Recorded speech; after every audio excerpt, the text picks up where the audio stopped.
is a confined location thriller with slightly more to offer than its genre contemporaries like The Shallows or Frozen, but doesn't rise above anything other than a harmless gimmick. 4 out of 10.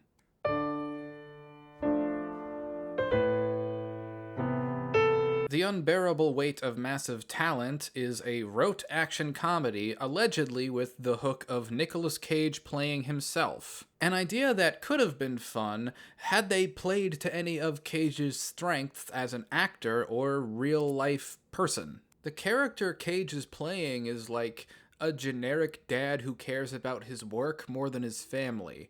Somebody less fun to watch than the real-life Nick Cage is. 3 out of 10.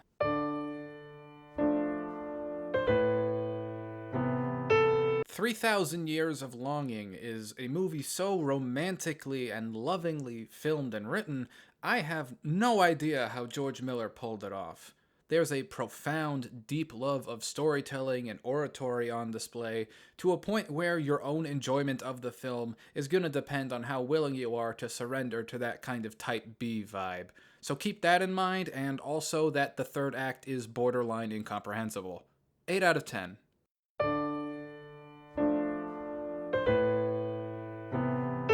Barbarian is a horror movie driven by social commentary that I believe makes some mistakes in communicating its message, though it's a message I don't particularly disagree with. Mission-critical parts of the movie just don't work, but it's got adequate suspense and a great sense of humor to fall back on that make it still worth watching.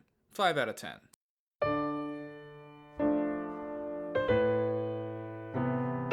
Thor: Love and Thunder is the worst Marvel movie.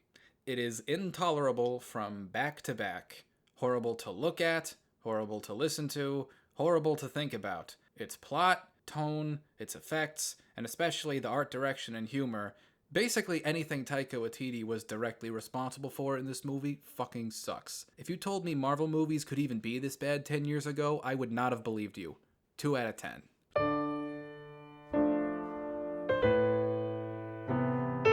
You can backtrace nearly everything that happens in Smile, sometimes to exact scenes, to other, better horror movies from the past few decades.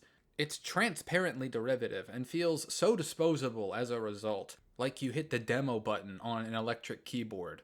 4 out of 10.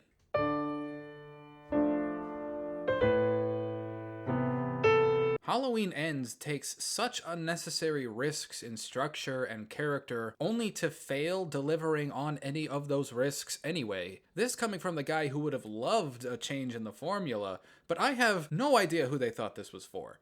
It's not as viscerally unwatchable as Kills is. It's just a strange, kind of stupid movie they made almost in spite of the Halloween title. 4 out of 10.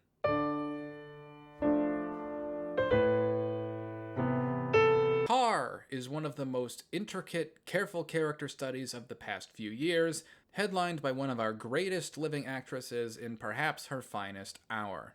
Also, it's slow as shit, and I wouldn't wish the 9:50 p.m. showtime I saw this at on my worst enemy. 8 out of 10.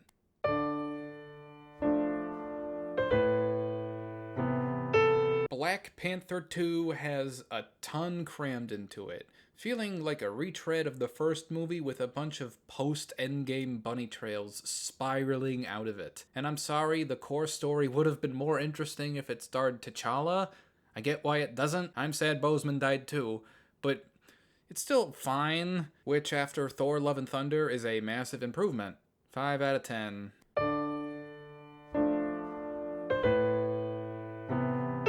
Hey, remember when they hinged the success of the DC universe on Black Adam? A character played by someone who is contractually not allowed to have flaws or lose fights, so he just kinda ambivalently floats through the city until people show up to fight him. This movie is so stale and just does not give a fuck. It has a sky laser climax. A cliche we left behind years ago. Even Morbius didn't have a sky laser. 3 out of 10.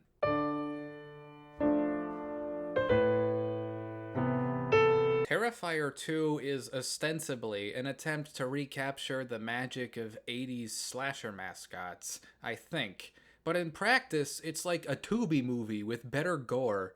There is also no excuse for a movie with these aspirations to be 2.5 hours long, and every kill sequence feels not like campy thrills and more like some guy practicing a one-sided degradation fetish. 2 out of 10.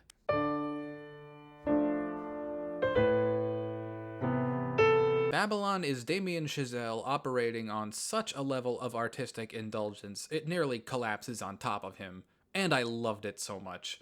The energy it gives off is so infectious, so full throttle. It's as if you challenged Chazelle to make the final 3 hours of movie that'll ever be made one big, biblically accurate flapper party at the end of the Hollywood world. 9 out of 10.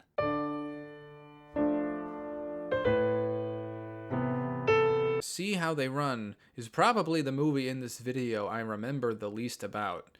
I remember thinking it was really self-satisfied in an unattractive way, like it would point out how corny and bad tropes are and then proceed to do them, that kind of way. 4 out of 10, I guess.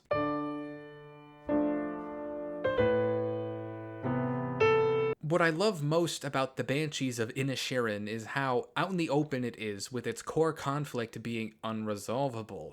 It's a movie that empathizes with its characters in very real, unpretentious ways, not because any lone person is in the right, but because we understand where they're coming from. It was one of my favorites of 2022, and I highly recommend it. 8 out of 10.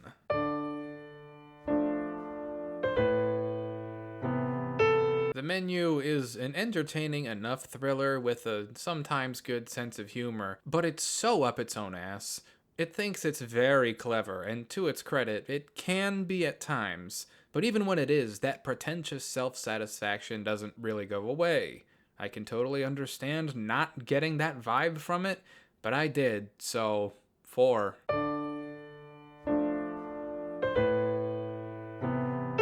The Fabelmans is a long semi-autobiography by Steven Spielberg, and very much the kind of movie people would make if they were allowed to create one about their life and project themselves onto everything that happened. The film's drama is sappy and sentimental, but Spielberg adds these weird levels of self-awareness to how certain things are chosen to be shown and why. It's an interesting case study for that, at least. 6 out of 10.